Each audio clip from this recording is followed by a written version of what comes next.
Hello friends, in this quick tutorial I'm going to show how to create a new team in Microsoft Teams. Make sure you are in Teams section.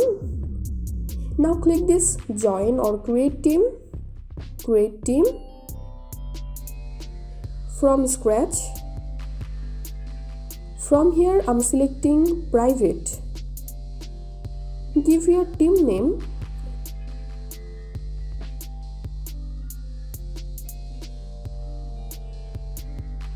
You can write description here.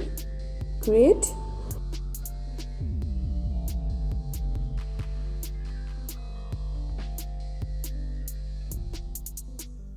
Now add member to new team. I'm skipping this. Here we can see a new team has been created. Now we can add member. Also we can create channels and open FAQ from here. That's it for now. If you benefited a little from this video, then make sure to subscribe this channel. Thank you.